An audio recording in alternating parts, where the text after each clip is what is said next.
Deputeti i PDK-s Eman Rahmani ka deklaruar se është pranuar agjenda legjislative nga qeveria ku mes tjerash parashihet të votohet projekt kodi civil, projekt ligji për gjendjen civile si dhe ai për shëndetin riprodhues. Në një lidhje virtuale për televizionin Syri, deputeti Rahmani pohoi se këto janë ligjet që u akthyen mbrapsht në legjislaturën e kaluar e sot po rikthehen sërish në agjendën legjislative të vitit 2026. Në mandatin e kaluar si deputet, unë bashkë me disa kolegë kemi arritë që me i kthym mbrapsht 3 ligje të cilat kanë bojnë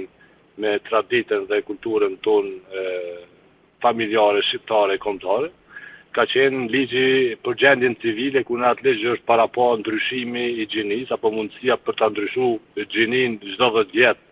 thot pa intervenime kirurgjike apo vetëm me një vendim apo kërkesë në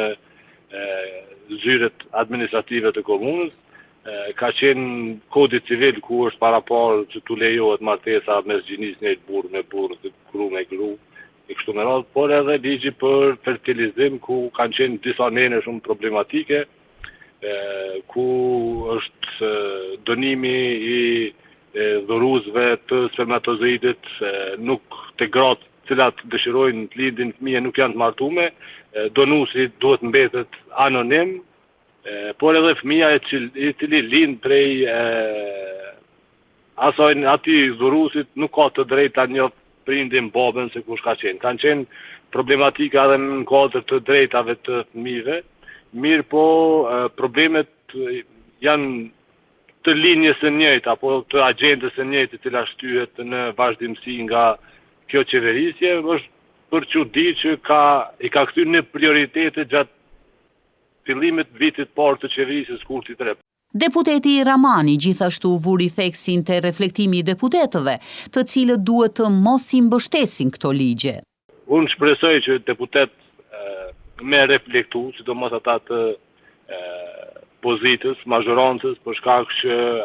këto ligje ndikojnë edhe tek familjet e tyre, tek fëmijët e tyre, tek gjithë. Nuk janë ligje sepse fatkeqësisht në shumë diskutime edhe private që kam pas me një pjesë të deputetëve e kanë arsyetuar që unë kujdesem për fëmin tem, këto janë ligje që duhet me kalu, por ligji kujdeset edhe për fëmin e deputetit edhe ndaj secilit, edhe nuk mundemi me kriju ligje për qytetarët edhe me largu na fëmin tonë prej atij ambientit ku jetojmë. Të gjithë duhet të angazhohemi që t'i ndalim këto ligje në kuvend, shtoi deputeti Rahmani. Du të angazhohem maksimalisht që t'i ndalim këto ligje ashtu siç jam angazhuar dhe kom arrit mandatin e kaluar, por që tash është një fillim i ri i legjislaturës edhe besoj që i kanë ma shumë në kontroll vetë pushteti dhe partia në pushtet gjithë deputet e shumicës, për shkak që numrat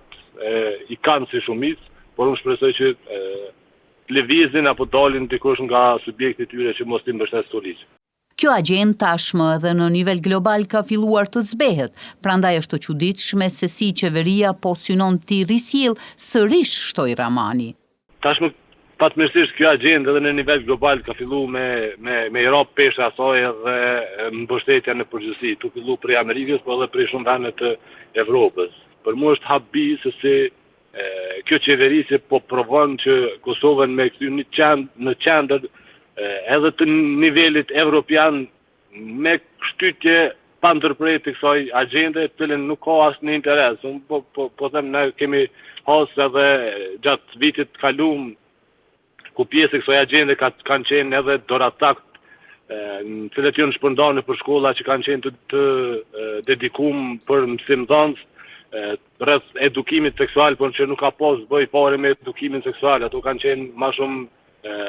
mënyra se si duhet ngasmohet seksualisht një fëmijë se sa edukimi seksual. Projekt kodi civil i Republikës së Kosovës, ku parashihet martesa burr me burr dhe grua me gru, pritet të vijë në kuvend për votim me 30 tetor 2026. Projekt ligji për gjendjen civile, ku parashihet ndryshimi i gjinisë çdo 10 vjet, pritet të vijë në kuvend për votim me 30 qershor 2026, ndërsa projekt ligji për shëndetin riprodhues dhe fertilizim të asistuar mjekësor, ku parashihet që gratë të lindin pa burra dhe këtyre fëmijëve t'u ndalohet të dinë se kë e kanë baba, pritet të vijë në kuvend për votim me 1 tetor 2026.